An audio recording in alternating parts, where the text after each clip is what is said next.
Good morning, students. Today we will be doing a poem Where the Mind is Without Fear, written by Rabindranath Tagore.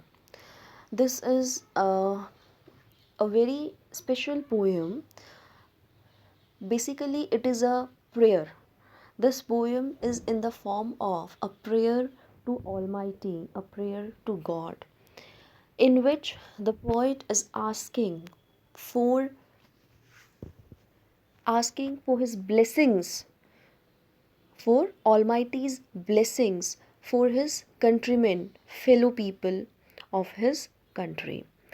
ये जो कविता है वो रविन्द्रनाथ टैगोर साहब ने एक प्रेयर की फॉर्म में लिखी है. एक्चुअली ये एक प्रार्थना है जो वो भगवान से करते हैं, और उस प्रार्थना में ये भगवान की है जो आशीर्वाद उनसे मांगते हैं कि आप ये ऐसा आशीर्वाद मतलब दो कि मेरा देश इस तरह का बने जहाँ पर उनके कुछ पॉइंट्स हैं उनको एड्रेस करते हैं कि हाँ ऐसी ऐसी चीज़ें हों. तो basically he wants freedom for his country. Freedom for his country. Freedom here is based on two levels.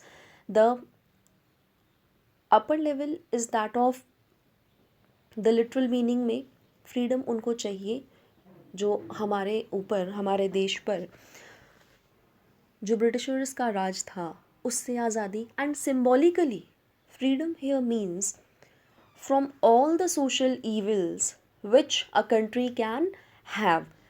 कि जितनी जो सामाजिक बुराइयां हैं जो हमारी सोच में हो सकती है उन सब से आज़ादी, और मेरा देश जो है उन सब चीज़ों से भी आज़ाद रहे और बिल्कुल उन्नति के मार्ग पर अग्रसर हो. तो this is the prayer which Rabindranath Tagore is doing for his country people. Before starting the text of the poem, it is a very short and sweet poem. Before starting the text of it, we must know about Rabindranath Tagore. Rabindranath Tagore was born as Rabindranath Thakur. His full name was, जब इनका जन्म हुआ तो इनका उस वक्त नाम था रविंद्रनाथ ठाकुर.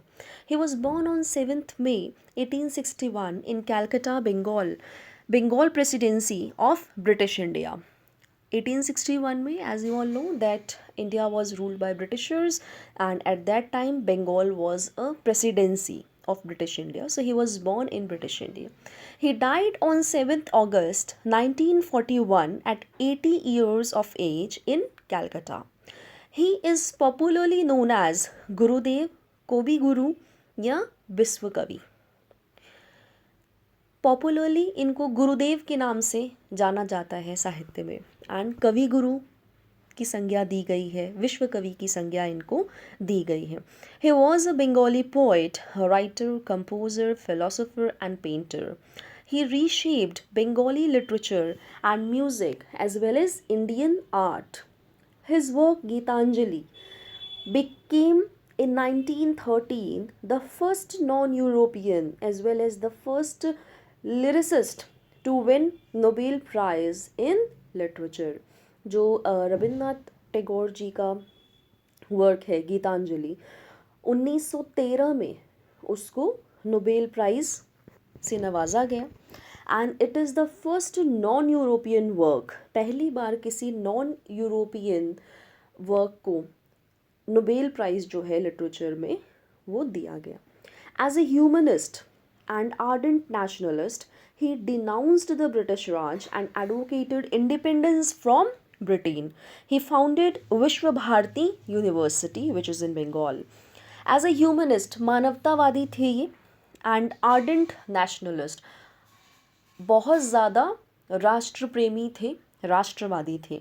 तो पूरी तरह से इन्होंने ब्रिटिश राज का जो है, ब्रिटिश शासन जो हमारे देश पर था उसका इन्होंने खंडन किया, उसके खिलाफ थे. And he always advocated, always किस चीज़ का इन्होंने सपोर्ट किया? इंडिपेंडेंस, कि भाई भारत देश जो है हमारा वो अंग्रेज़ी हुकूमत से आज़ाद हो.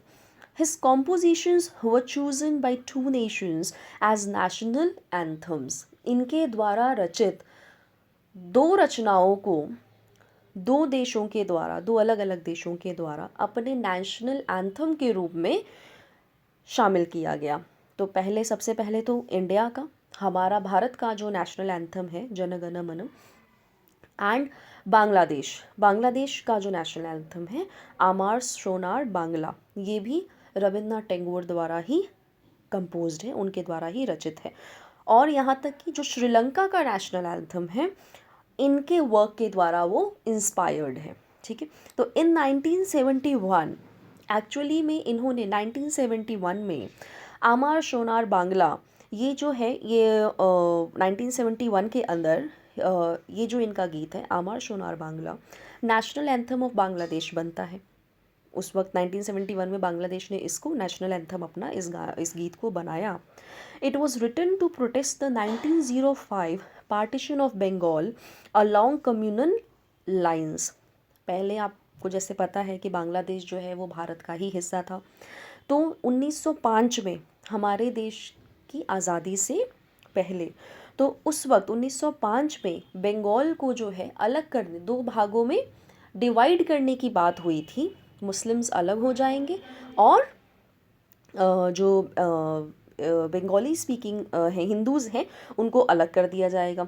तो ये कम्युनल लाइन पे, सांप्रदायिक बेसिस पर एक स्टेट को, एक राज्य को डिवाइड करने की बात हो रही थी। तो इसके खिलाफ इन्होंने ये लिखा and was Tagore wrote it to rekindle Bengali unity and tar communalism. ठीक है,